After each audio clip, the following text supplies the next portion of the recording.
My dear brothers and sisters, I want you to imagine a scene so profound it shakes the very core of our being. Picture a day when the sun is brought near and people are drowning in their own sweat. On this day, the day of judgment, humanity will be in a state of utter desperation, seeking any form of intercession. This, my friends, is the reality we must prepare for. May Allah grant us strength and guidance. On that day, every soul will be consumed by its own concerns. The desperation will be palpable, you know? People will be running from one prophet to another, seeking someone to intercede on their behalf. Imagine the scene, the fear, the anxiety, the sheer hopelessness. Glory be to Allah, it's a reminder of our ultimate dependence on Allah's mercy. We often get caught up in the trivial matters of this dunya, don't we? But when we contemplate this day, suddenly our priorities shift. It's like a wake-up call. Now let's talk about this chain of intercession. People will first go to Adam, peace be upon him, but he'll say, Nafsi, Nafsi, myself, myself. Then to Nuh, Ibrahim, Musa, and Isa, peace be upon them all. Each will direct them to the next, acknowledging their own limitations. Glory be to Allah, even these great prophets will be overwhelmed by the magnitude of that day. This chain, it teaches us something profound. It shows us the unique status of our beloved Prophet Muhammad, peace be upon him. All other prophets will defer to him. It's a testament to his position as the seal of the prophets and the beloved of Allah. Glory be to Allah, how great is this honor. And then, my dear brothers and sisters, people will come to our beloved Prophet Muhammad, peace be upon him. Unlike the others, he won't say nafsi, nafsi. Instead, he'll say, an Allah, I am for it, I am for it. Subhanallah, even in that moment of unimaginable stress, his concern is for his ummah. This is the rahmah, the mercy of our Prophet. He will then prostrate beneath Allah's throne, praising him with words of glorification that Allah will inspire in him at that moment. And Allah will say, O Muhammad, raise your head. Ask, and you shall be granted. Intercede, and your intercession will be accepted. Now, let's reflect on the description of Allah's throne.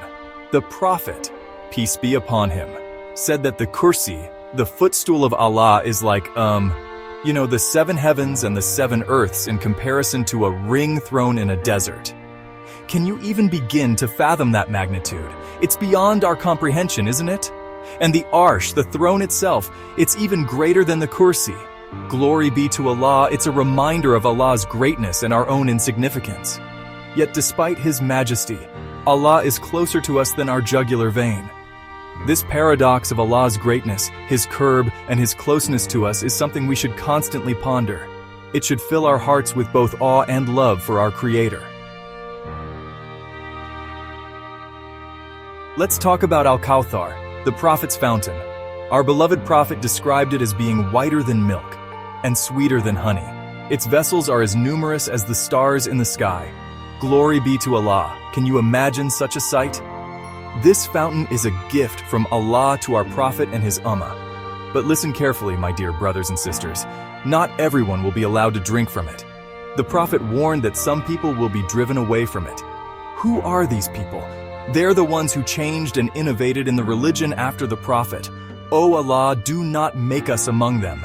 May Allah protect us from bid'ah innovation and keep us steadfast on the straight path.